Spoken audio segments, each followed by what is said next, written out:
Hello, everybody. Good evening. Thank you for being here. Official scorecard with you tonight. Let me put on the thumbnail. Just give me a second.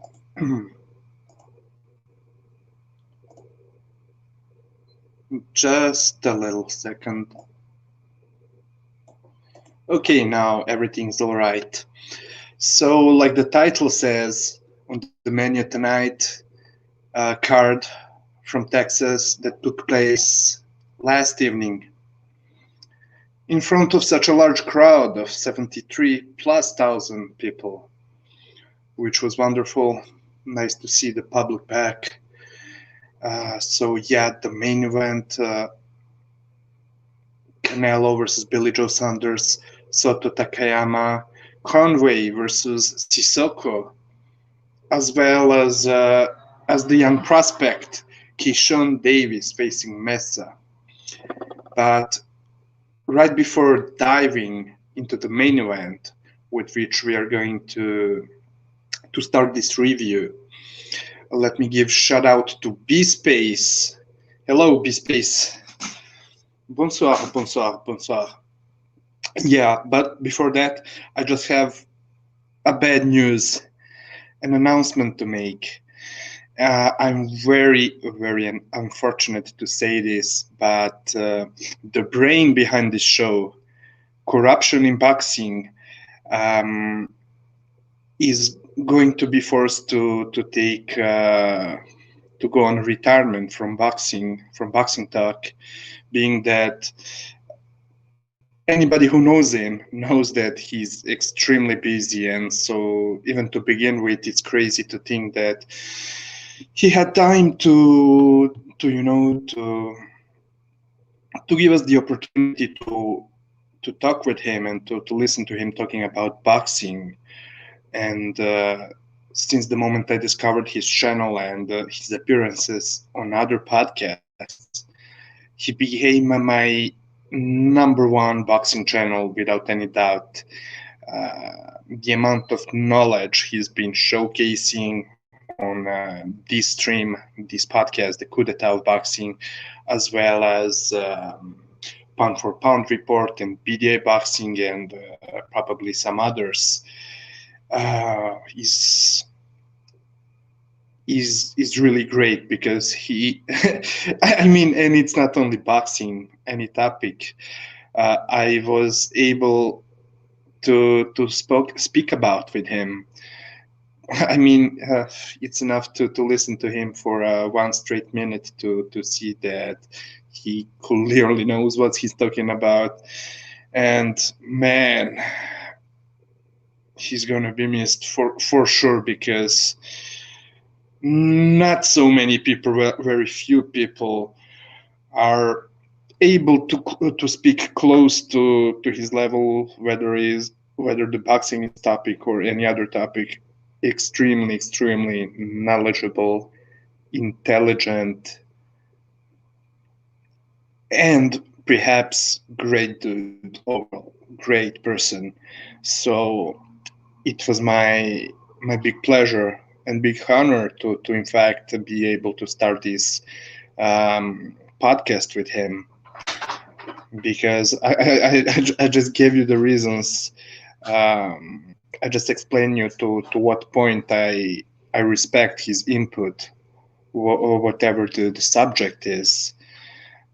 Maybe, hopefully, someday, he surprises us and jump in from time to time. I don't know, but he's telling me he's forced to retire from podcasts, boxing talk. So I wish him all the best. Fantastic guy, big up Corruption, and man, just letting you know that you're appreciated by me, official, and I'm sure many other people who had the pleasure to listen to you speaking, man. So big up to you, bro. Best of luck to you and yours. And I don't know what to say else, but all the best, bro. Fantastic guy, Corruption in boxing. But it is what it is. And yeah, so hello, boxing pigeons. Shepherd of Sons, hello as well. Well, yeah, I kind of told him, well, if that's the case, if he's unable to continue with this, I'm gonna be streaming, doing the live streams once a week, or perhaps more than that, and doing the same thing, just without him, just by myself. Boxing Pigeon asking, do you do lives on the StreamYard? Yeah, Boxing Pigeons. Is it is this Pigeon or somebody else? I think it's Pigeon. Well, yeah, I do the lives on StreamYard. That's exact. But anyways, yeah, thank you everybody for being here with me tonight. Let's dive straight into the last night card. By the way, please, anybody watching this, please let me know what were your thoughts, your own thoughts on this whole card, or the fights you were able to see. Now, Canelo. See, after saying the things that I'm going to say about him, I would say many people are going to be pissed off with me. I mean, because any of you already listening to me in Corruption, you know pretty well what do we think of him. But on the other hand, I do think that there is another extreme. So I will be addressing it as well. For example, I think it was the last night because, and yeah, by the way, big excuses for not being able to host the show the last night. There were some changes. We were hoping to do the stream tonight, but I just chose to push it back for a post fight review episode for right now. So sorry for anybody waiting on us the last night, but it is what it is. Now Canelo. For anybody living under the rock and following boxing, he stopped. I mean, Billy Joe Saunders retired after the 8th round after suffering a broken orbital bone. There is a lot of interesting things that I was able to see in this fight. I quickly rewatched it right before the show, right before this episode. Anyways, Billy Joe Saunders, he is what it is. Many people are saying that, like I think the last night, Nordic Warrior, by the way, shout out to him, but or maybe perhaps I was unable to understand him well, because he left a message before the supposed last night streaming saying that it's a fixed fight anyways. So I just wanted to ask him in what sense he was saying that it was a fixed fight. I mean, me myself, I have some. You already know my views on some of on Canelo's previous fights, but this fight, Billy Joe came in to do his best. It's the other thing that he's not that good that some people think he's good. To begin with, when he was at his best weight at 160, he was not an A-level fighter even at 160, which was his best weight class without any doubt. And you could see the difference in his boxing, in quality of his boxing, the moment he moved up to 168 to this current category. Mainly, his footwork, his feet became slower. He's not moving as easily. So even at his best, he was never an A-level fighter to me. Never. So he certainly wasn't an A-level fighter. In this fight, neither. But yeah, I guess he had a belt. So once Canelo moved up to 168, that was when he finally decided to go for the undisputed at that category. He was doing the complete opposite at 160. But about this fight, look, Canelo, he's very interesting, and I'm gonna be doing a full film study episode on his boxing, on his skills as well as his deficiencies, to show you clearly what I think about him, because there are many misconceptions about what official scorecard and corruption in boxing and many others are thinking about him. Because we talked a lot about him, but never did a film study show to give you the examples of what do we mean, of what we mean when we talk about him. I would say Canelo has his limitations, but at the same time, he's a smart fighter who tries to improve in one way or another. And so you can be an incredibly skilled fighter, which Canelo is not, in my opinion. To me, he has his limitations. His skills are not nowhere near incredible, but just the pure combination of sufficient good skills. Some, of course, there are a few things that he does extremely well, combined with his toughness, with his chin, and being smart in the ring. Now, is it thanks to his maybe improving ring IQ, or his team, his trainers, or maybe both? That's another thing. But yeah, it can take you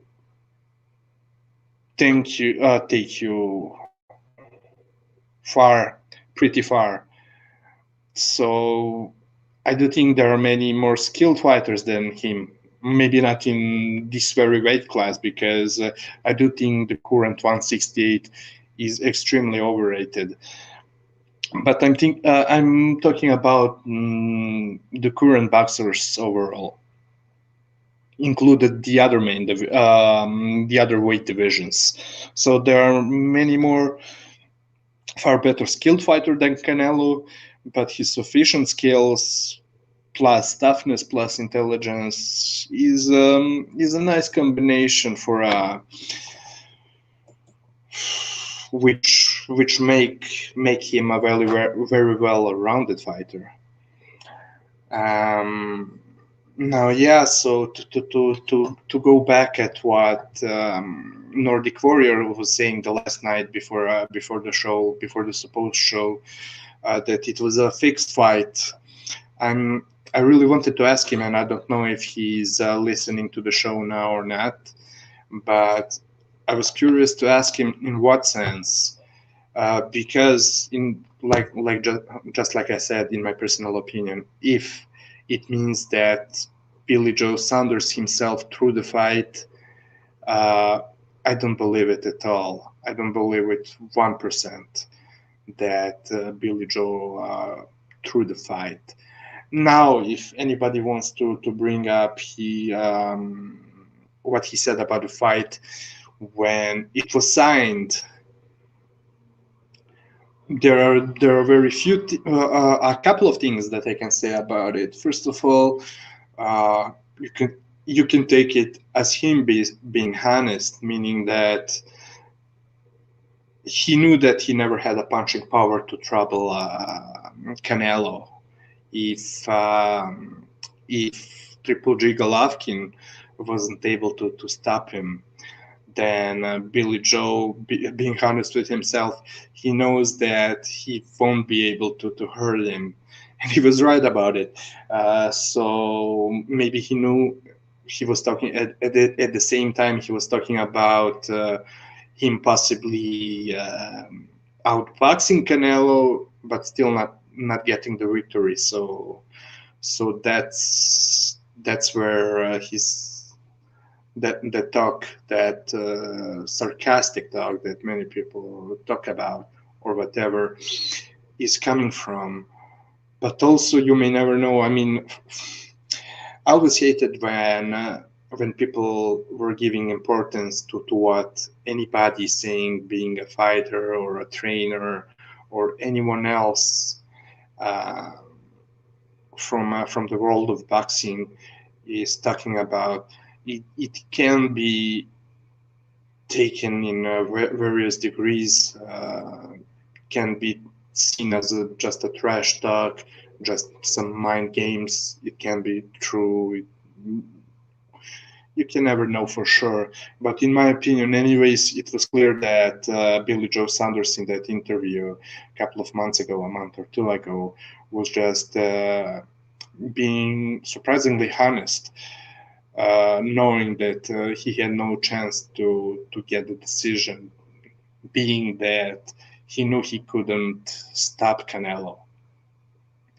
That's my opinion.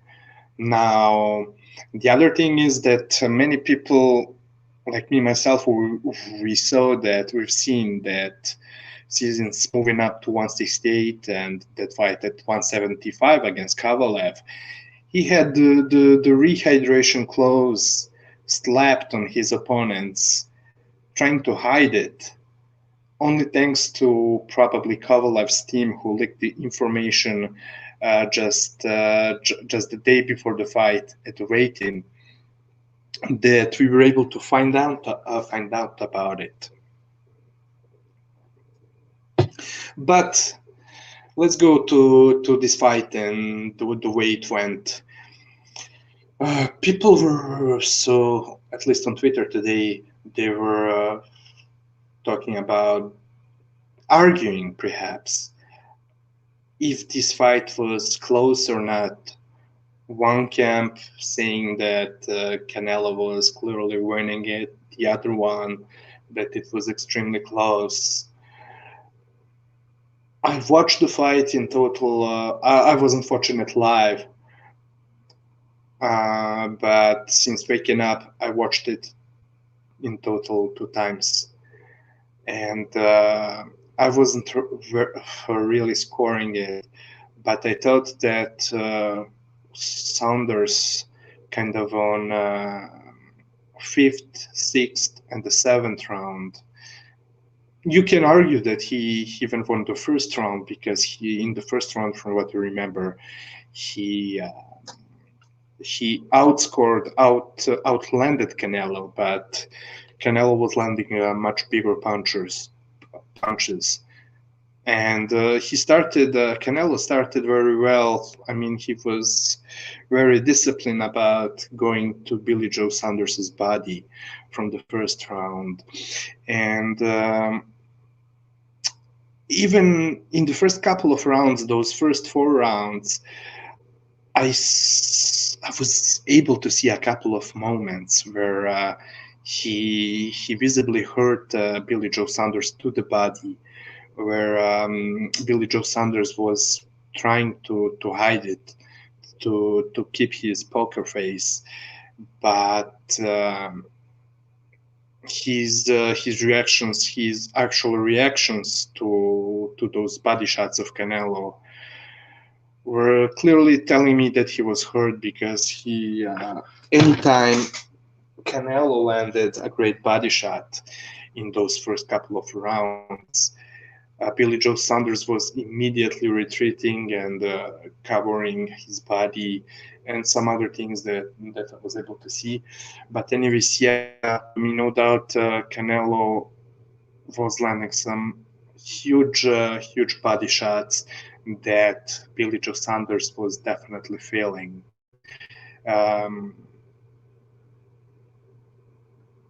Now about those mid rounds, 5th, 6th, 7th, I would say that Canelo looked kind of gassed a bit.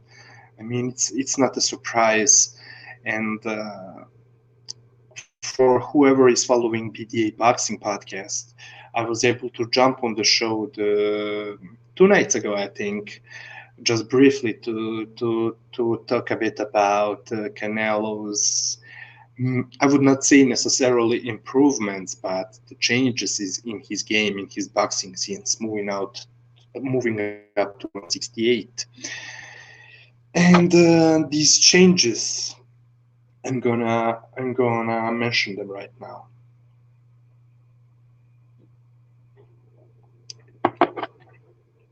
Yeah, so since moving up to 168,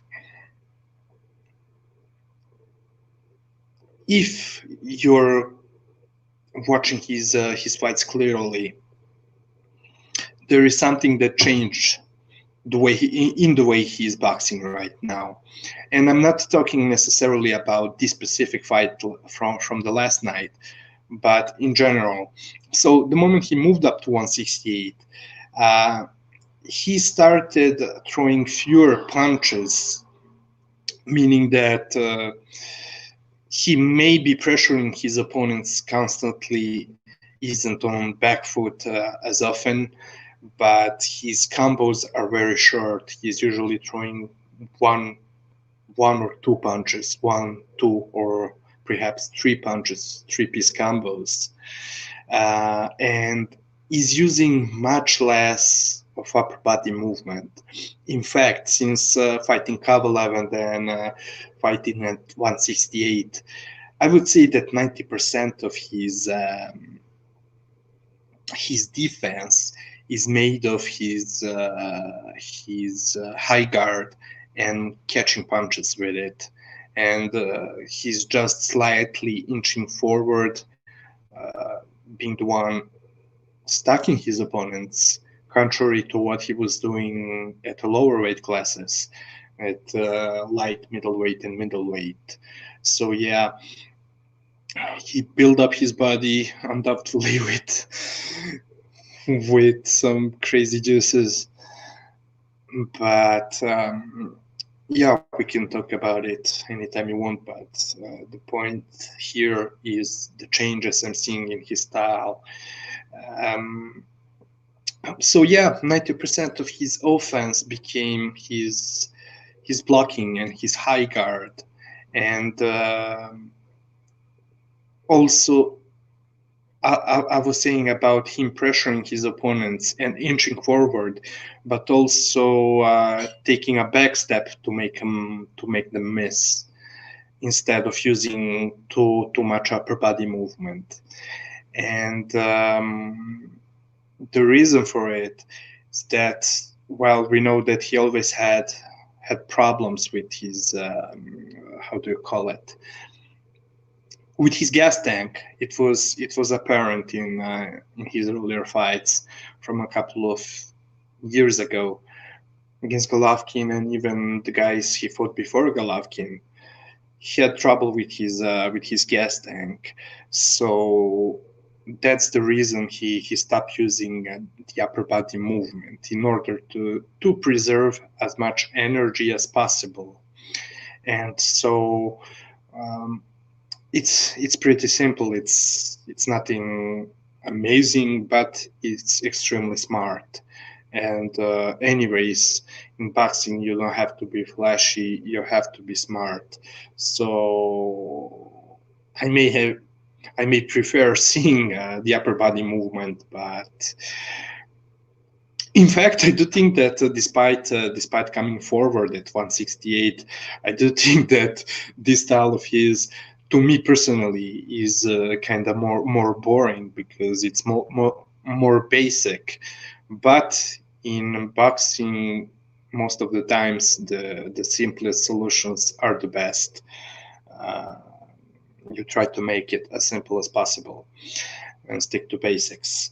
So that's what he's currently doing.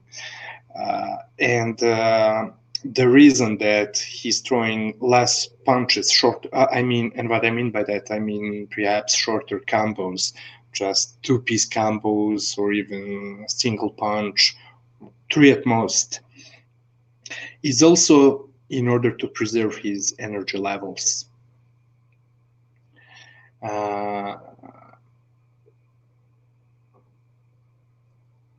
If you watch some of his earlier fights, I would say he was using more setup punches combined with his upper body movement, things like that.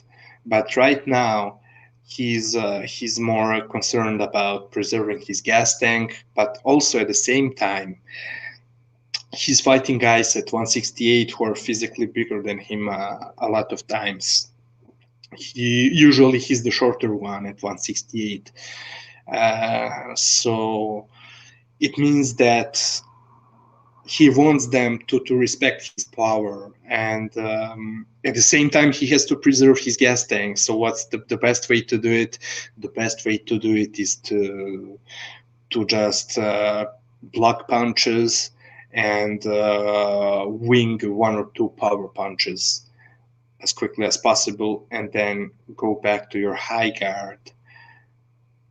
That way, at the same time, you're throwing huge bombs at them. So you're making them respect your power, but at the same time, you're conserving your energy level as much as possible. And that's a smart thing to do. And I cannot wait to start working on Canelo film study. I'm gonna be doing it soon, but first I have Crawford film study. I have there is a lot of fighters, many light flyweights, super flyweights, a lot of great boxers. So yeah, I basically explained you why he fights like that since moving up to 168. Now this fight, as I thought, was just a bit different, meaning that if you pay attention to this very fight that he just had against Billy Joe Saunders, except from the opening few rounds, he was not using as much high guard defense as he was doing against the previous opponents.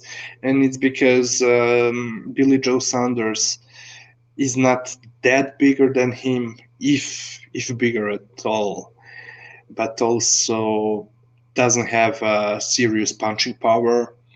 And also because Billy Joe Saunders was going to box him and move around a lot. I mean, he was not really doing it a lot, but that's clearly the way Billy Joe Saunders box. So he needed to use a bit more of his upper body movement, things like that. So he was not 95% upper high guard defense. He used a bit more of upper body movement in this fight, and I just told you for which reason he was doing it.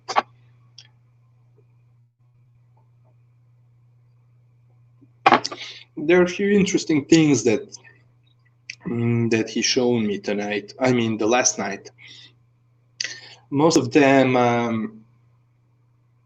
what I was already able to see in his previous fights for years, but there was also one novelty.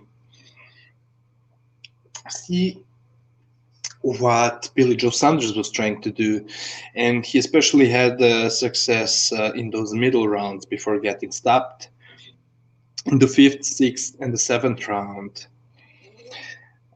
it was to throw a quick punch and then move past Canelo's lead left foot to get on the outside of that lead left foot. Oh, my brain just froze. I think I forgot what it was about. Yeah, I know. Yeah. So Billy Joe Saunders was using angles, and I do think this was the first time I was able to see Canelo's uppercut, right uppercut, the way he was using it. At least it was the first time him using it constantly in this way, and it was to pivot with Billy Joe Saunders and meet him with that right uppercut. It was basically the same thing that Teofimo Lopez was trying to do against Vasily Lomachenko, and you remember very well how many times I spoke about that fight between Teofimo and Loma, and also the second Pacquiao and Bradley fight, where Bradley was able to catch him with the right hand, while Manny Pacquiao was trying to get past his lead left foot to the blind angle, and Bradley threw a straight right hand while pivoting, not aiming it at Pacquiao, but aiming it at the place he was about to go. Same thing that Teofimo Lopez was trying to do against Loma, only that he was pivoting and not throwing a straight right, but an uppercut, a right uppercut to that blind angle, aiming it not at Lomachenko, but at that blind angle that Lomachenko was about to step to, while Canelo Alvarez was doing the same thing, and he was doing it very often, constantly. I don't think that I've seen Canelo using this punch before, at least not constantly. So, in that sense, credit to Canelo for how do you say it? Well, trying to constantly add in some new wrinkles. And also whenever Billy Joe Saunders was trying to go to the blind angle, when he was not able to counter, Canelo was at least using the upper body movement while pivoting with Saunders, so Saunders would not catch him upstairs from the blind angle. So anytime Saunders was stepping to the blind angle and Canelo was pivoting with him but was unable to throw a punch, he was at least using the upper body movement to make sure that he doesn't get cut from the blind angle. I saw also jab feints. I don't want to go into too many details, but something that is very simple, but and nothing new when it comes to Canelo's boxing that he's constantly using, but was still nice, was those jab feints and little left foot feints to make Saunders come in so he can lean back and at the same time throw a left hook rear right uppercut. So it kind of reminds you of Floyd's pull counter, only that he doesn't counter with the straight right, but with the right uppercut, and often throwing a left hook right before that. Yeah, but Canelo's offense and corruption in boxing was talking about this a few episodes ago. He's not very creative offense-wise. Yo, what's up? Precise aka Fight Film. I'm sure that everybody knows his channel, but if you don't know him, and I doubt, check Precise's Film Fight channel.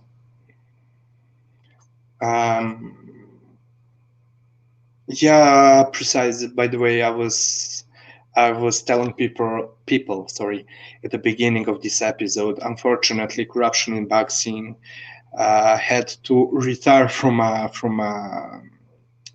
boxing talks from YouTube, etc.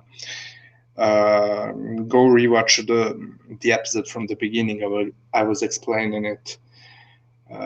Which is a damn shame, because and we all know how, his expertise and analysis, but when it comes not only to boxing but any other subject you touch with him are second to none. And but not enough time for corruption to to do some more important things. So yeah, very busy guy, has a lot of things to do. So unfortunately, he will be missed on YouTube boxing community for sure. But big up to him and all the best to him.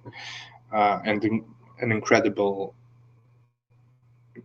great person. Yeah, so I'm very unfortunate to break that news, but yeah. Now, yeah, Canelo. So he's very basic, bro. When it comes to his offense and setting up his offense, and it's certainly visible nowadays since he moved up to 168.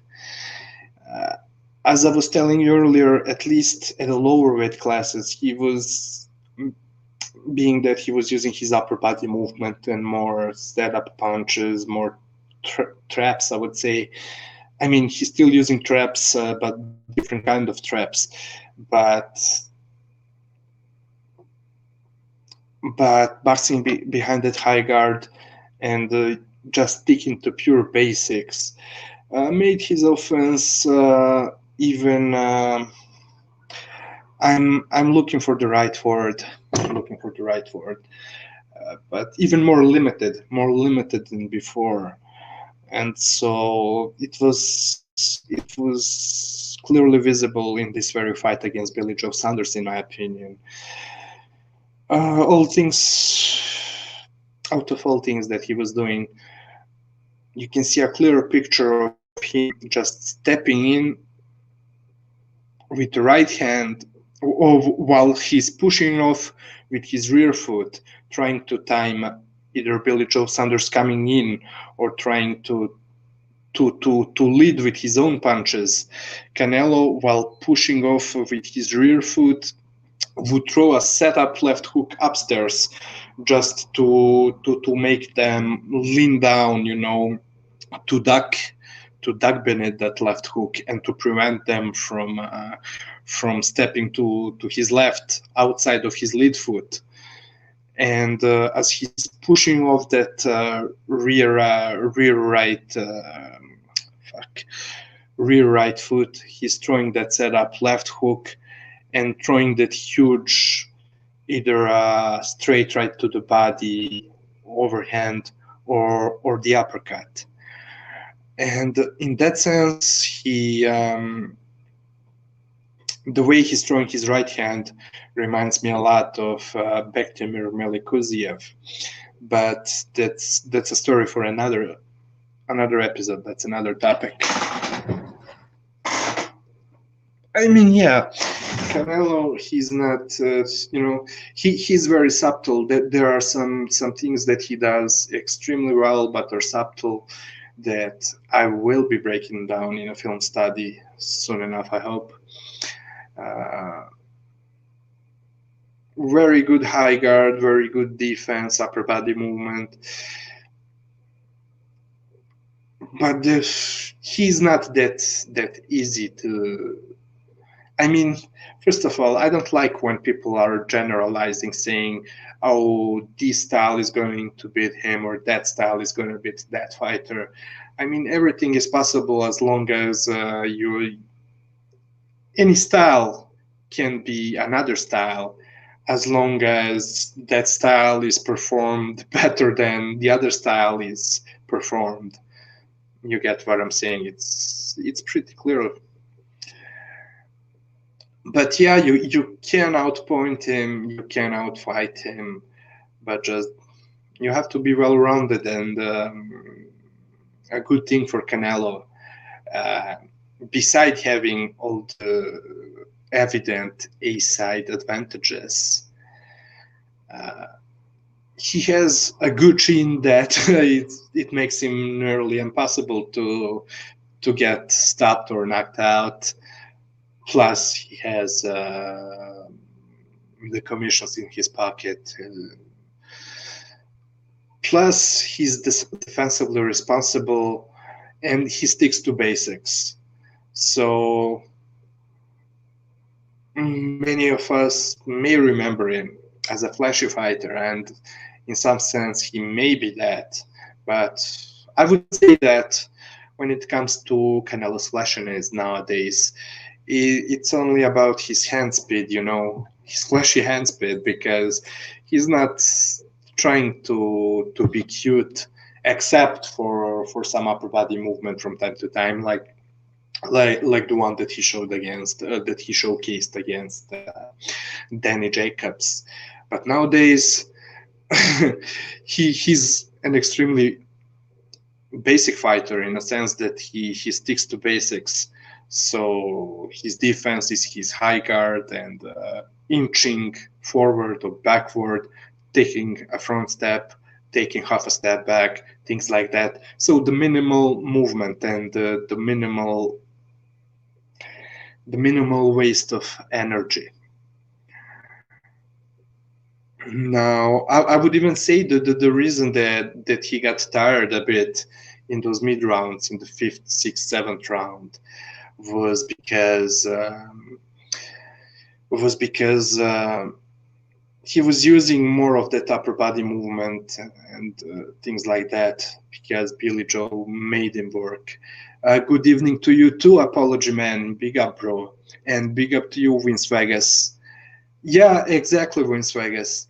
It's about his time precise delivery of power. Yeah, exactly. So he may have a very few ways to attack you, and it's almost always with one punch or two-piece combos.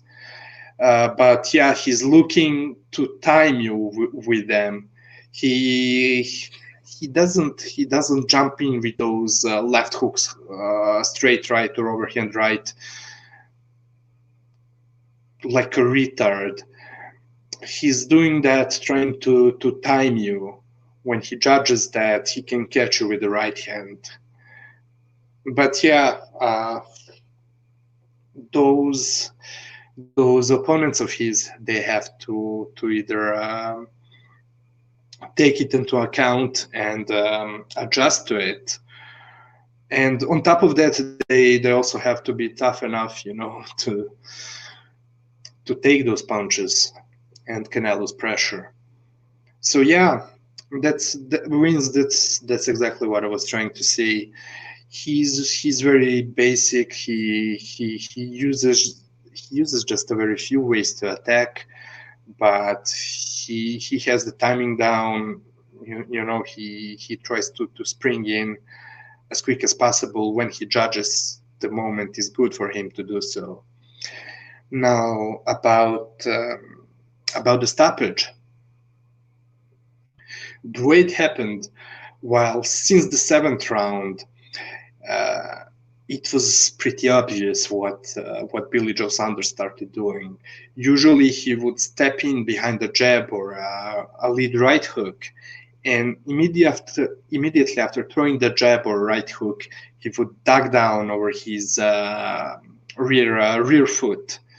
And it was in the beginning it was useful to him, but Canelo was able to adjust to it. He clearly saw the pattern of what was happening, of what Billy Joe was doing since the 7th round. He was doing it almost every single time he threw a punch. He threw that lead jab or lead right hook. He throws it, he leans, he ducks and leans over his back foot, and then he tries to get out, pivot out, or whatever, or even smother Canelo. So that's exactly how Canelo timed him with that right uppercut. He leaned back. He already saw what Billy Joe Saunders was doing. So Billy Joe Saunders throws a leaping right hook, and Canelo leans back, and he already knew where Saunders' head is going to finish, and that's how he hurt his orbital bone. Yeah, so that's it. But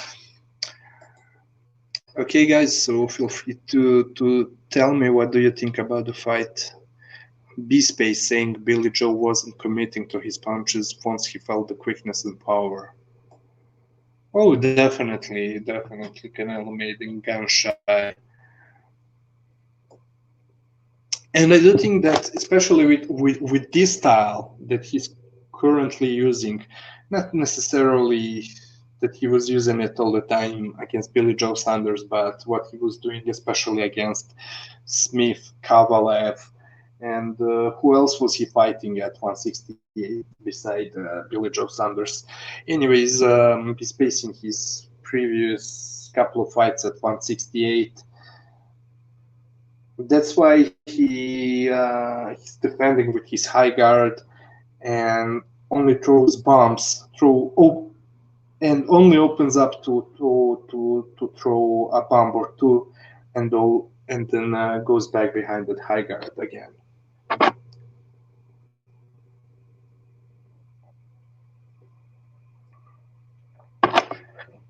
Anyways, I don't know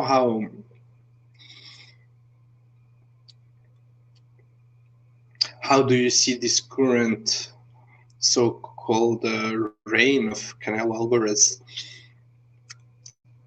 But when it comes to his opposition, I'm not impressed at all. Now, I'm not saying that it's his fault. There are just some divisions like that could have one very good or great fighter, but surrounded by not so good opposition.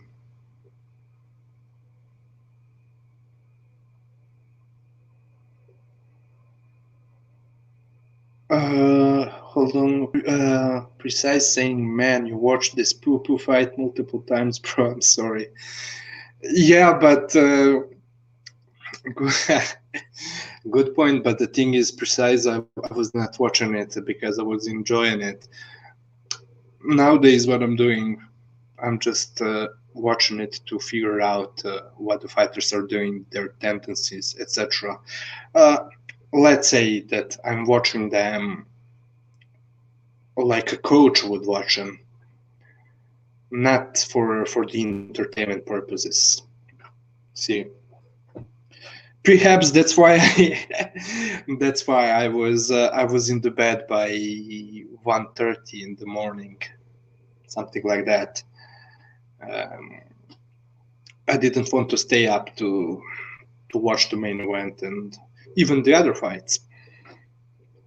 But yeah, talking about Canelo, let me go to his box track. Saul Canelo Alvarez. Yeah, you can say that he's pound for pound king, etc. I don't know. I mean, look, to me, he's definitely a very good, extremely good fighter, if you want. Excuse me, please. In fact, extremely well-rounded fighter. But to me, he's overrated, especially when it comes to his resume and the people there he's beating. Two skills, in some way, I explain you how and why. But especially the resume. But I'm not here to shit on him. Just I mean, it's once he's at 168, and okay, he started telling us that there should be only one champion per weight class, and that he's going to become the undisputed. But why choosing this weight class to do so? You was doing the complete opposite thing when you was at 160, and yeah, I had the argument with D a couple of days ago, but I just told myself it's useless to have that kind of conversation because it's difficult to change people's minds, and I'm not going to try to do so. It's pretty useless. People are going to believe what they're going to believe. Now some may be wrong, some may be right. Maybe I'm wrong and he's right, but I doubt because I'm extremely consistent with what I'm saying and I know what I'm seeing, judging a fighter skill wise, resume wise, etc. To me, Estrada is still a much better fighter than him. But Canelo is extremely very well-rounded fighter. That chin, that defense, those judges, unbeatable. No, but yeah, just a little dig at Canelo. Although it's true, it still stays true. But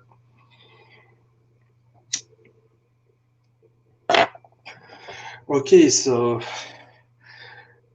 Dave was telling me that me and people who are talking like me about Canelo are never going to be satisfied.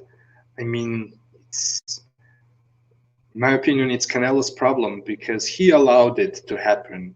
He allowed a certain official scorecard on his little channel to talk about throwing the belts in the trash when Canelo was at 160 or at Canelo weight, excuse me. Have to correct myself. When he was at Canelo weight, he was throwing belts in the trash. But now, today, it's okay to unify. It's great to unify. There should be only one champion per division. And he's going towards being the undisputed champion. I'm sorry, but it could only be Canelo's fault.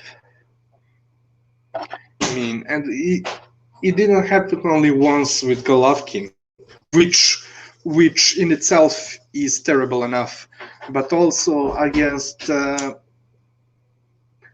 Billy Joe Saunders, Sergey Derevyanchenko. So I can clearly remember Triple G's detractors about Golovkin pulling out that fight, which was Derevyanchenko was his mandatory, but that fight was scheduled after Canelo not pulling out, but testing positive. So Golovkin didn't have enough of time to prepare for Derevyanchenko because Derevyanchenko was an extremely good fighter at the time until he beat him up, and Derevyanchenko, after fighting Triple G, isn't the same guy anymore. But yeah, waiting for Canelo rematch after Canelo tested positive, Triple G simply opted for an easy fight to stay sharp. So that's why he fought the Armenian that he stopped in the second round. And now we are going to talk about Golovkin and not willing to fight anyone else except Canelo. While technically it may be true, and I'm not saying that I'm satisfied with Golovkin fighting Sheremeta or Steve Rolls, but you have to see when it started happening. When Canelo is 37, 38 years old. I mean, it's the old story. I don't want to go back into it, but look, Canelo. So I'm just trying to explain that people are getting nonsensical with Canelo, that they're often overpraising him. Oh, but Canelo is great. You're disrespecting him. No, yeah, indeed. You can even perhaps say that he's a great fighter in some way. Yeah, I can give it to him. I can see him being a great fighter. but I would say with an overrated resume. I mean, yeah, he fought Golovkin twice, and judging by the polls, that thousands of people participated in, most of them had Triple G winning both fights, me myself included. And but if you want to cry so much about the second fight, the rematch, which in my opinion was a clear 8-4 type of fight in Triple G's favor. If you want to go by the official scores, which is pretty much dishonest to me, all I have to say is, well, yeah, okay, so okay, you want me to give him credit for beating Golovkin officially? Okay, I given him credit for beating 36, 37 years old Golovkin past his prime.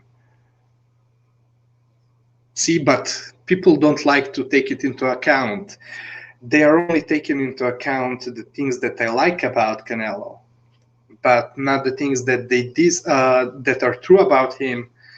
But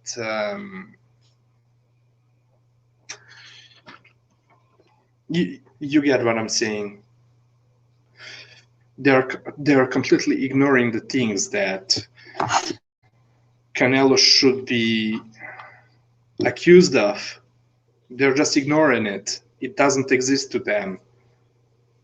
I'm sorry, it can only be Canelo's fault that I can never say Canelo beat a prime Triple G, because in my personal opinion, he haven't beat Triple G once, even when past his prime. You get me? Apology Man saying, didn't D criticize Canelo for not fighting all the champions at middleweight? What was the issue official? I don't know about what he was saying about Canelo's fight at 160. Maybe he was, but I cannot remember. But I just brought up D Jefferson because I was speaking to him a few days ago about Canelo.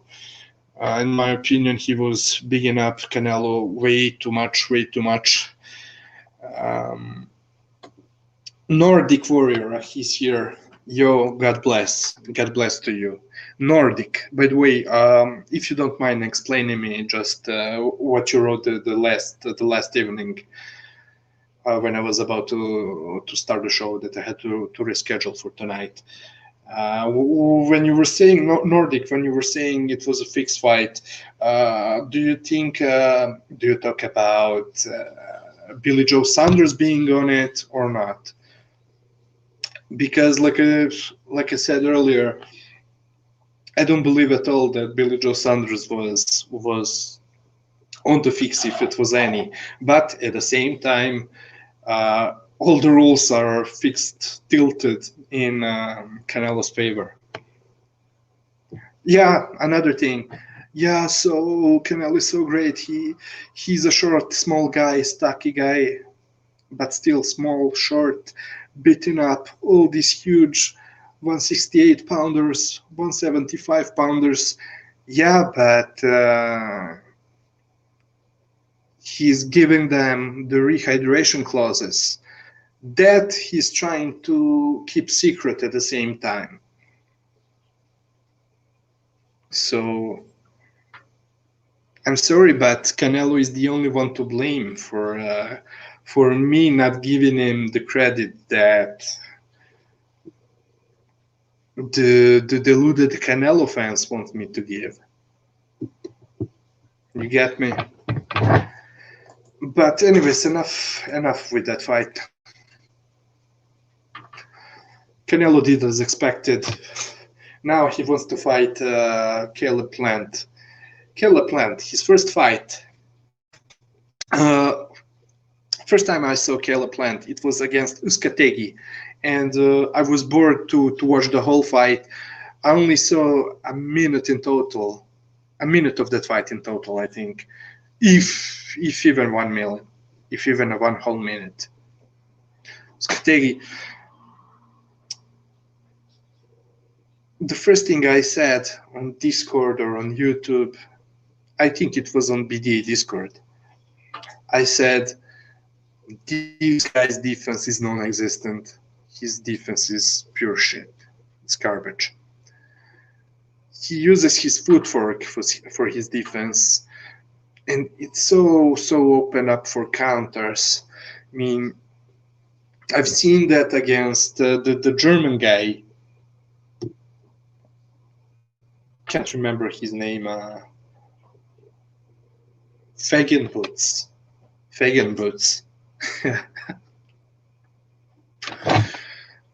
Only that Fagenboots was not able to use it to his advantage, because Fagenboots is a limited European level fighter, if even a European level fighter. Canelo is going to spark him up. I mean, I don't know. It's not like I want Canelo to move up to heavyweight division in order to see him get beaten. No, sometimes you just, it is what it is, because sometimes you can be a very good or perhaps a great fighter and be in a division that is poor. So it may be the case with him at 168. But at the same time, I hate on bigging up him moving up to 168, because in fucking 2013, he was weighting 173, 74, 175 in the ring. It was people 8 years ago. So it means that he was just draining himself and draining the fuck out of his opponents, but he was able to precise. Floyd has some nice Fagan boots.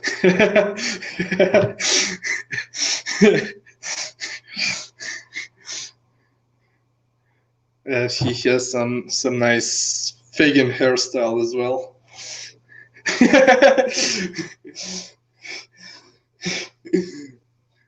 I mean, Floyd, what a joke. But yeah, where was I? Yeah, him moving up through weight classes. Look, it's just all the shit he was doing before moving up to 168. He was draining himself, and he had clenbuterol, had the other things to replenish himself, to stay healthier than his opponents, while testing, while being tested less than his opponents, or perhaps not even tested. In fact, one of the reasons that, just like Floyd, he's giving people, offering them the fight 3-4 weeks before the fight date, is to be able to cycle, because that's how he got caught with clenbuterol, because he wasn't aware that Sanchez, Golovkin's coach back in the day, he asked for the testing to start I think 10 or 12 weeks before the fight, instead the usual 8 weeks before the fight, because 8 weeks is usually the time when the official training camps as well as the testing starts. That's what they usually put in the contracts. So just like Floyd, he doesn't only send the contract to his opponents 3 or 4 weeks before the fight, just to be better prepared than them, and leaving them no time to prepare for the fight against him, but also to juice the fuck out of himself. as much as possible and not get caught. So the things he was doing at 154, 155, the Canelo weight, 160, he was doing it, draining himself and his opponents. And being the size bully, being able to rehydrate more than them. I mean, 2013, back then he was stepping in the ring heavier than Golovkin. Plus, right now at 168, slapping down the rehydration clauses on his opponents. And keep in mind, for a guy who was crying and lying about being small for 160 while he was ducking Golovkin while still in his prime. Beside that, he was the first one who had a fight above 160. Golovkin had to wait up till 2 fights ago to have his first fight. Sorry for the background noise. Golovkin had to wait for the Steve Rolls fight to fight at a catch weight of 164. So it just tells you who's the bigger guy in the ring. So Canelo was clearly a weight bully. Now at this weight class, I would say he looks pretty much lean for this weight class. I think he stays in the gym all the time. He's active, he's serious, he's disciplined. Plus he doesn't rehydrate enormously. But it's like, look, it's the same thing with let's take for example a guy who I do like a lot, who's probably my, well, not number one anymore, but number two at least pound for pound, Naoya Inoue. Everybody was praising him for beating Narvaez. Now Narvaez, he was such a nice fighter, yeah, but if you're destined to be, supposed to be a great prospect, a great fighter, and you're that bigger than Narvaez, in my opinion, yeah, I guess you should get some kind of credit for it. But I'm not gonna be acting as if I'm amazed by that victory, because he's way bigger than Narvaez and many other fighters. Same thing that happened at one point of Pacquiao's career. Okay, starting his professional career, Pacquiao, he was supposedly he even had to put the rocks in his pockets in order to make the weight, the minimum weight or whatever the weight he was fighting at. He was 15 years old, just started growing. So yeah, at the beginning he was small, but then I don't know the exact weight class, but there came a point where, well, his first stoppage loss because of being drained, things like that, and then he moved up 2 weight classes, etc. Stabilized his weight. So see, and after that he moved up all the way to 147, which is way about his natural weight class. So Pacquiao started at light,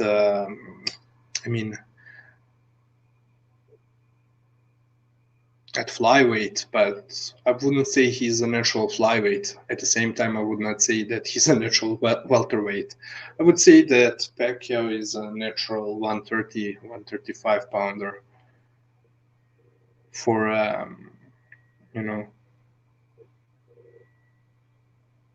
in today's boxing, now that we have the weigh-ins one day before the fight.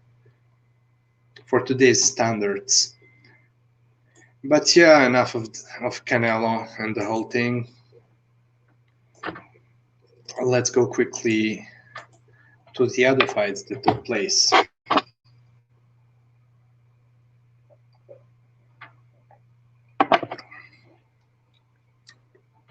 Elwin, Soto and Takayama. Sorry.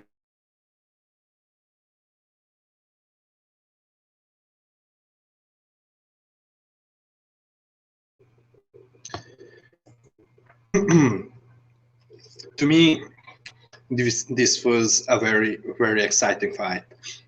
No, I was not really scoring it, and it could be kind of difficult to score it. It depends. It really depends on what you like. Anyways, Elwin Soto. I was about to say a talented young light flyweight, but not so young, being that he's 28 years old, and by light flyweight standards, he's a pretty experienced fighter, fighting a living legend, Katsunari Takayama. Now, the problem with this fight is that Katsunari Takayama is a much smaller fighter, and man, then corruption could, if he was here, he would give us great, fantastic details on both fighters, and especially Takayama, I'm sure. Or even someone like Reversely. He knows his Japan lightweight shit. Takayama, he was, back in the day, he was a fantastic fighter, fantastic boxer. I'm not very aware of his career. I only watched a few of his fights, and the way I came across him is his fight against Roman Gonzalez back in the day. Now, I would say that stylistically, Takayama gave hell to Roman Chocolatito Gonzalez, who back in the day, I mean, yeah, he was still extremely good, very good fighter technically, but was also crude and raw. And he boxed that fight fantastically. I mean, Katsunari Takayama never had a defense. He gets hit a lot. It was the case against Chocolatito Gonzalez. It was the case the last night against Elvin Soto. But man, that guy had a serious chin.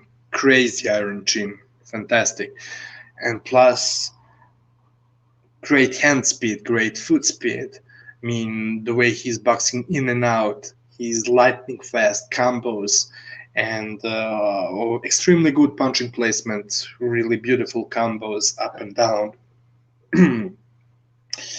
Used to be a fantastic fighter back in the day, and he's a multiple times champion. I think that I heard the DAZN commentary team saying that he was, I'm not sure if it's true, the first undisputed 4 belts champion from Japan. The problem with this fight, aside from of course fighting at light flyweight, which is not his weight class, he's too small for it. Elvin Soto was evidently bigger than him in the ring, but also coming after a 3-year long retirement. This was not the first time that he retired, but now he's 37 years old. I mean, he had a fight in December of 2020. It was not some serious opponent, I think. I'm not sure, can't remember, but I think it was just a small warm-up fight. So yeah, he had a fight before this one, but after a 3-year long layoff. And man, this was a very, very good fight. I suggest to anybody who missed it to go and watch it. Now, Elvin Soto, to me, his skill set is not amazing. In fact, he kind of reminds me, his style reminds me a lot of Canelo Alvarez. I would say that he's a more aggressive version of Canelo Alvarez. He's aggressive. He throws more punches, even in a pound for pound sense. I would say he may be quicker than Alvarez in a pound for pound sense. I'm not sure, but he's damn quick with his counters. But yeah, he's more aggressive, and he puts up more punches together than Canelo does. But style wise, when you slow down his film, he's pretty similar to Canelo Alvarez. But I would also say that he also has some similar limitations as Canelo does, the same limitations that Canelo does, or similar perhaps. Now, from the first round, he was catching Takayama with some humongous punches, humongous overhand right counters. I mean, or well-timed overhand rights. Takayama, even in this fight, he ate some incredible bumps, and he still went on. Man, at 37 years old, as a flyweight, light flyweight, and career minimum weight, that shit is incredible. By the way, big up to Vader D. He's saying, "Yo, I'm so happy to hear you talking of this fight. It was insane how Takayama stayed in there taking all these big shots from the much bigger man. To me, it was the most entertaining fight of the night. Absolutely. I share your opinion 100%, Vader D. Big up, bro." And yeah, Vader D, another guy that really, really knows his shit.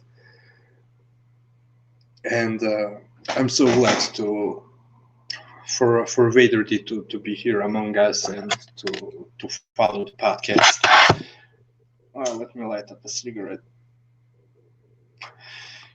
By the way, guys, please drop the kid a like button. It would be appreciated.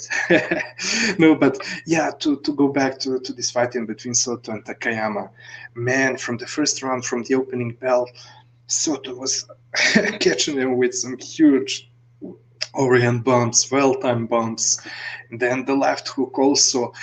Now, the third and the fourth round, Takayama started, landing more shots. I mean, his work rate was always insane, I would say, from Takayama, at least from the fights that I was able to see. A very, very high work rate. Now, the thing is, he was, in some of the rounds, he was clearly outlanding Soto, clearly outlanding him, outboxing him, but still eating huge bumps from him, like Vader D is saying in the chat room. But the problem is already the punches that he took in the first and the second round. I would say that they took out some of his power. That the punches that he was landing were often very soft, But man, Takayama, he was still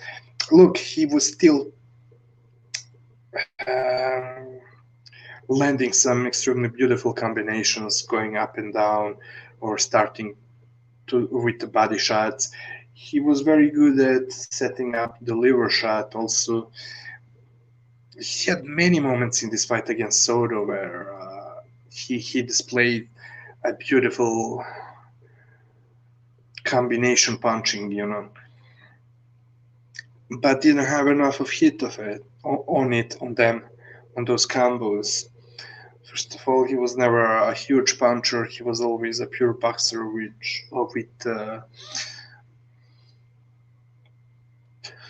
with a huge work rate. But the thing is, he was staying there at mid-range for way too long. Elwin Soto was able to catch him from the outside sometimes, but mostly at mid-range. And Takayama spent a lot of unnecessary time at mid-range, trading with Soto with a much bigger puncher, and eating his bombs like candies. For example, at the end of I think it was the very end of the fourth round, he's on the ropes and he eats a clean bomb of a left hook on the ropes, landing right on his chin. And he takes it. And later in the fight, he was showboating. But before going back to the fight, Nordic Warrior saying, "Pound the like button like Ward pounded Kovalev's ballsack." Yeah, exactly. Or hug it, like Ward used to hug. Yeah, I would say by the sixth, seventh round, Takayama figured out that Soto has that one range at which he's throwing punches, throwing his combos, where he's the most effective at. And just like Canelo, it's the mid-range.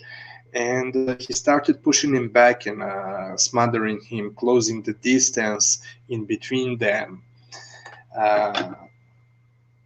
Right after throwing his combos, he would step in to shoulder distance, and he was clearly frustrating Soto.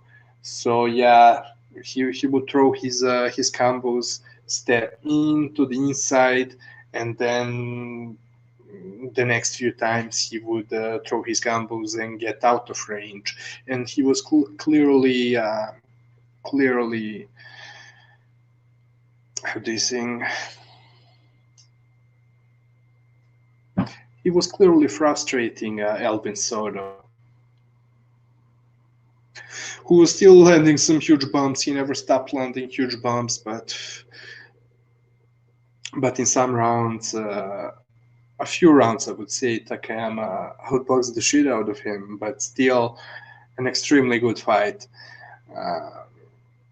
Both of them did extremely well. Soto offensively with his counters and extremely well timed overhand rights, and Takayama with his speed, his combos and balls, man, the balls on that guy.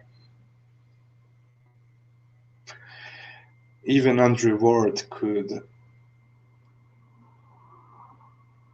spend a whole career hitting on Takayama's balls, and he won't be able to drop him. Yeah, but the stoppage was a complete nonsense, and I would say that, man, these commissions are crazy. I mean, okay, it was the ref who stopped the fight. It was not maybe not directly a part of the commission, but you can see with many people involved with fights, just like Thunderdome Boxing explained it, they're getting work there thanks to their connections, etc., while they don't know shit about boxing. I mean, yeah, Soto was definitely beating up Takayama, but man, he was able to continue. I mean, and if anything, he should be allowed to go out on his shield. The same thing happened to in the fight in Uzbekistan with Muradjon Akhmedaliev. Although Takayama, unlike the other guy, is a definite legend, and he should be allowed to continue. Plus, it was, I would say, near the end of the round, completely unnecessary stoppage. And yeah, I would add that the reason that Takayama is getting hit so much, not only that he was staying at mid-range for too much, excuse me, but also because when he's throwing his combos, he doesn't care about the defense, so he never had a good defense. But one of the greatest chance, man. But the funny thing, when that bullshit stoppage happened, Takayama at first was protesting, but then he went out to the middle of the ring and started showboating, shadow boxing, and he got a lot of well-deserved respect from the Mexican and the American boxing fans. So big up to both of these guys, Soto and Takayama. Soto cannot wait to see his next fight. Uh, by the way, this is one topic that corruption wanted us to discuss. The 108 light flyweight division and the zone. So at one hand, it's nice that the zone got all these light flyweights, extremely talented guys, an extremely underrated weight class, one of the best in the world, one of the most exciting divisions in the world. So it's nice to showcase them and probably even maybe get them paid more than usual. I don't know how much they're getting paid, and if they're getting paid any more than they already got paid before the zone contracts or whatever. Plus, big up to Canelo's team, to Canelo's coaches for making these connections with Kyoguchi, and I don't know if they have any connection with Elwin Soto, but yeah, they brought up a couple of high class light flyweights. But the problem is, it looks like the zone is clearly freezing out Jesse Bam Rodriguez, who is perhaps probably the. I mean, I haven't done serious film studies on the other flyweights except for Bam Rodriguez and for Hiroto Kyoguchi. I mean, I even studied Kenshiro for a bit, but Jesse Rodriguez, he's probably the most talented out of them all. And at the beginning, I thought, and I think that corruption thought as well, that Robert Garcia was just putting his name there, trying to connect his name to put Jesse Bam Rodriguez's name next to Julio Cesar Martinez and the other flyweights and light flyweights. But no, man, they're consistent with trying to get him into some serious fights, uh, to get him a title shot. They've been consistent, and it looks like the zone is freezing him out, which is a damn shame. I mean, a lot of fantastic fights in between him, Elvin Soto, Kyoguchi, Kenshiro Teraji, and the others could be made. But Robert Garcia was offering a fight to Elvin Soto. I think, if I'm not wrong, correct me if I'm wrong, but he wanted to put Jesse Bam Rodriguez against Elvin Soto. He even wanted to put him there against a flyweight, Julio Cesar Martinez, when they needed an opponent. But nothing happened. I don't know why don't they try to make a fight in between Kyoguchi and Rodriguez. Neither. Hopefully they make something in between Soto and Kyoguchi. It would be lovely to see. Anyways, yeah, keep an eye on those light flyweights, a very underrated division that I learned about thanks to corruption in boxing. Um, Yeah, so it leaves us with two more fights. Uh, I'm gonna go through them really quickly. So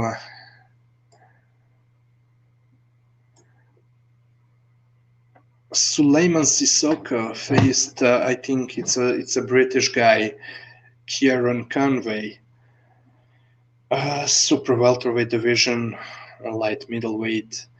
Now Cissokho, another guy that I found out thanks to corruption in boxing recently.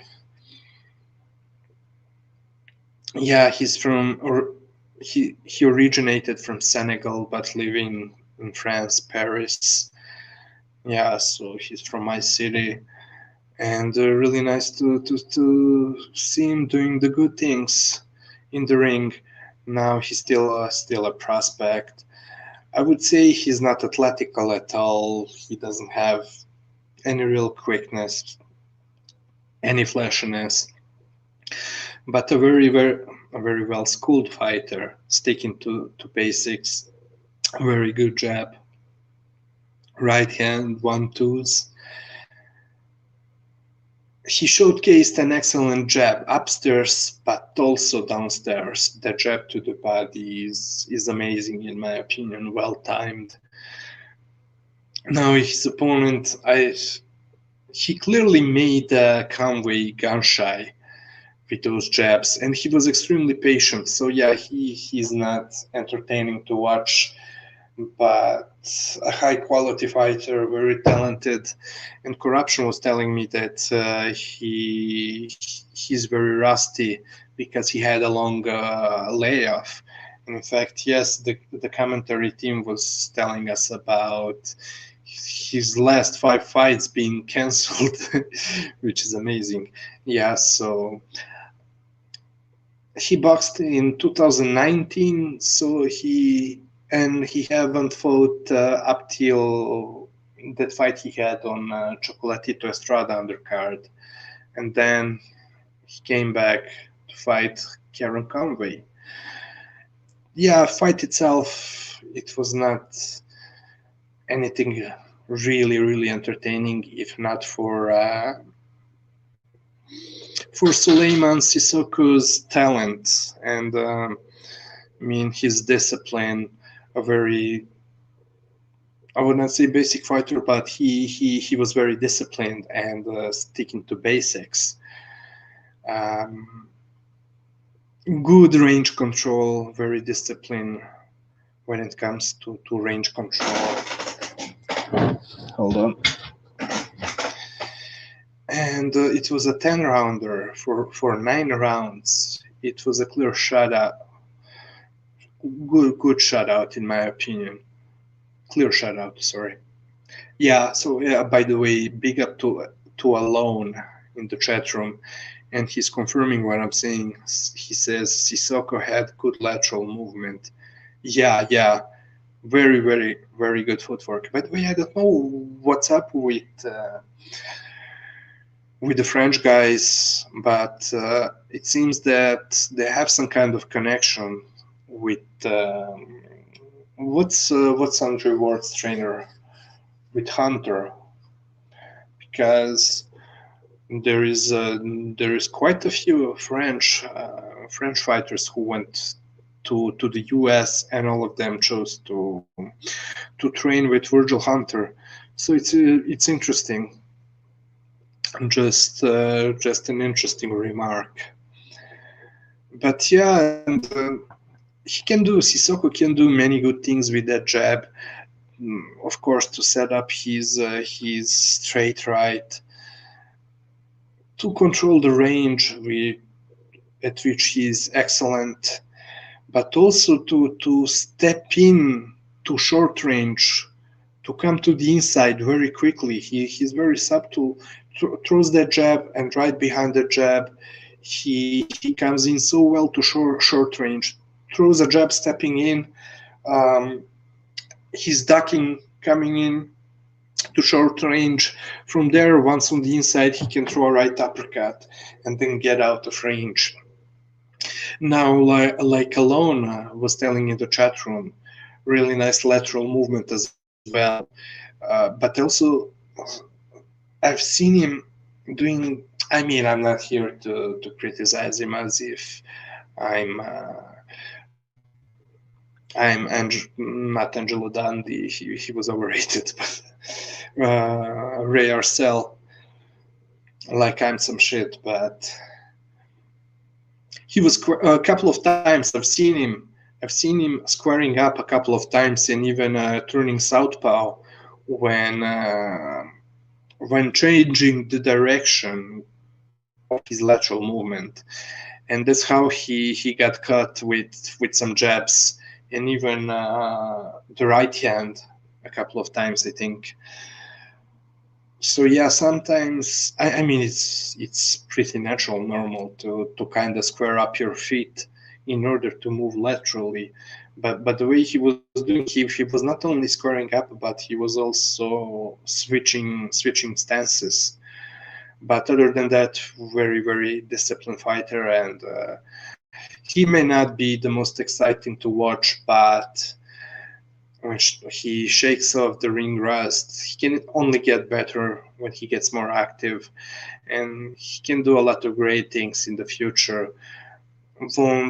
Won't probably be the most exciting fighter in the world, but maybe a nightmare for a lot of world champions. And I'm not saying it just because he's from my city, but he's that good. But at the very beginning of the last round, the 10th round, Conway caught him with an uppercut because he started at the beginning of the round. He started attacking Cissokho, and Cissokho went behind a high guard. And while Cissokho was covering, the guy Kieron Conway started hitting him with left and right hook to the body, and then doubled up on that lead left uppercut, and he caught him right in the eye, and he dropped Cissokho. And being that I was not watching the fight live, but I was watching it today when I woke up, I was I was shocked. I was like, "Oh fuck, what's happening?" And I even thought that that's it. He's going to quit because he was in some real pain, Souleymane Cissokho. But he easily beat the count, stood up, and yeah, except for that left uppercut that he got cut with. Very nice, respectable performance.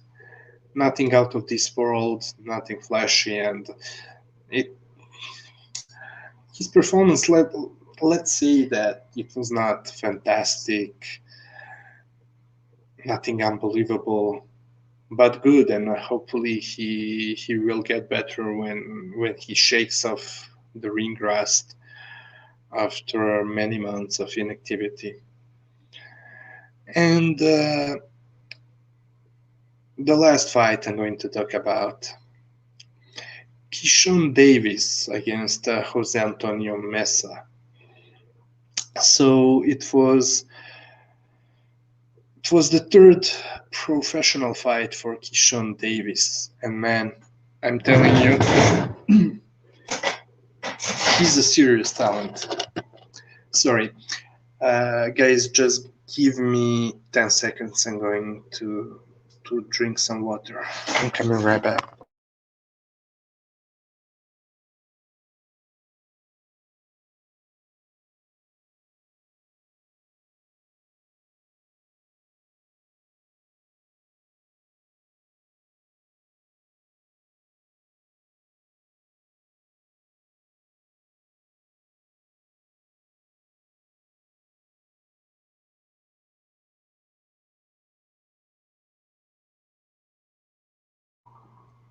Okay, I'm back.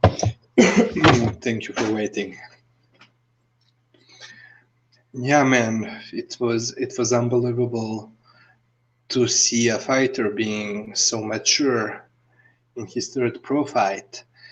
I've seen Keyshawn boxing before, but it was just recently his second fight, and I was not really watching it. I just take a look, watch maybe a round of his fight on the undercard of Jamal Hearing and Carl Frampton in Dubai.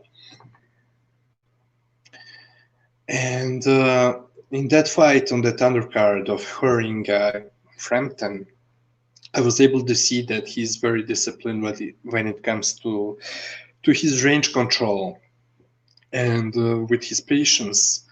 It was the same thing against Jose Antonio Meza. I mean, he was piecing him up. He was showcasing an excellent timing, some very good counter punches, quick hands. He was not really throwing some fluid combos, but he was looking to make. He was rather looking to make Meza react and counter him. And I saw him landing some wonderful counter punches. Notably, the first one was occurred in the very first round. He threw a jab to provoke Meza into throwing a jab of his own, and then came up with an overhand right over the top, and that nearly dropped Meza. Then slipping on the inside of the jab and countering with the lead left hook. That was beautiful as well. So yeah, these guys, I can say Keyshawn Davis is serious talent, and I cannot wait to see him progress. Plus, it's nice that he's been in front of our eyes since the very beginning of his pro career, so that way we are going to be able to follow his whole development.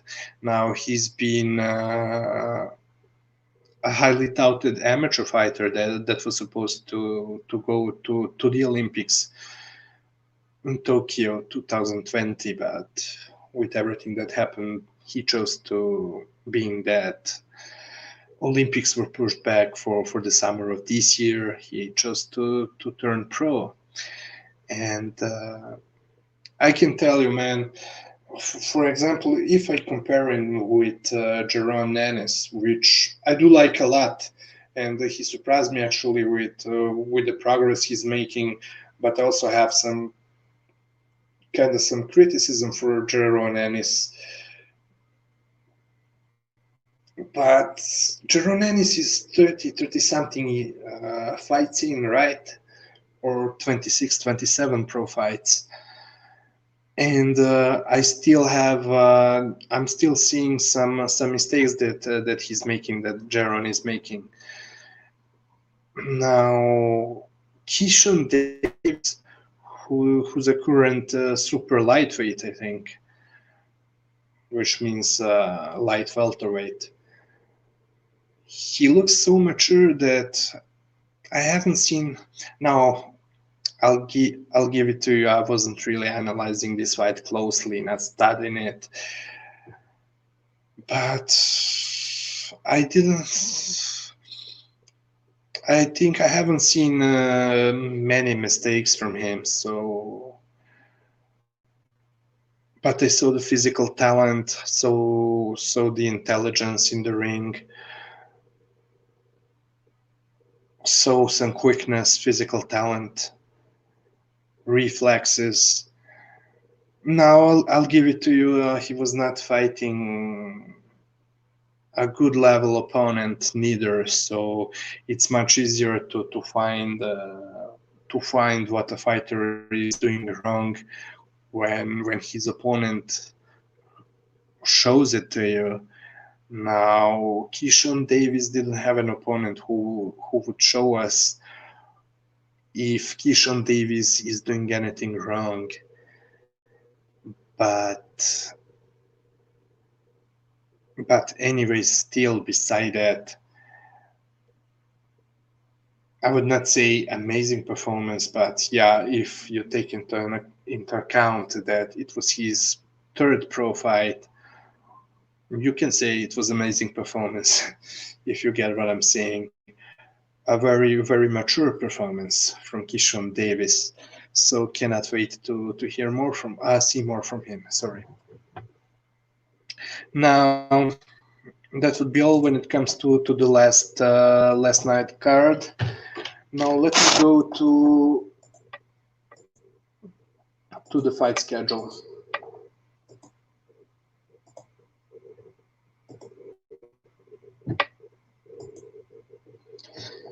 By the way, before reading what's next, Alone in the chat room saying his level of opponent hasn't been bad, relatively speaking, in my opinion, compared to a lot of prospects. Yeah, that that one as well. Alone, that's true. That's true. I mean, his opponent, at least Meza, I wouldn't say he was some bomb. I mean, he was a very limited, tough fighter, trying to do his best. That was clearly not on his level.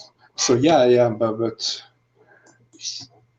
he wasn't terrible neither.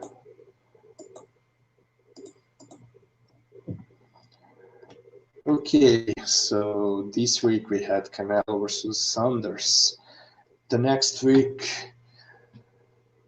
Luis Neri versus Brandon Figueroa. That's on Showtime. And then on Eddie Hearn's card in Manchester, UK. Okay, Terry Harper, Mi Choi. I don't care about it.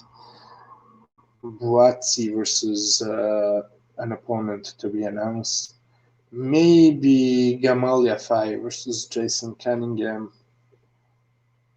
Maybe I would be curious to see it. But now, I mean, yeah, if I may try to catch that one. Gamal Yafai, he's that talented brother of Khalid Yafai, right? Saw one of his fights recently. He's a very good fighter from what I've seen. But yeah, I will be looking to catch Luis Neri versus Brandon Figueroa. Not that I'm especially interested in that fight, but I do think that it's going to be a good fight, fan-friendly fight, no doubt about it. But yeah, the days of me staying up for fights are over. Except the rare exceptions, like the one that is coming probably in 2 weeks, Jose Ramirez and Josh Taylor. Maybe I would stay for that one. But yeah, only high-level fights. Other than that, I'm not staying up anymore. Yeah, so the next week, Luis Neri, Brandon Figueroa, and Gamal Yafai versus Jason Cunningham. Okay, guys, thank you for tuning in. If you could smash the like button and please share the podcast, share the link. Thank you for sticking here with me, for listening to me. Have a great night. Peace.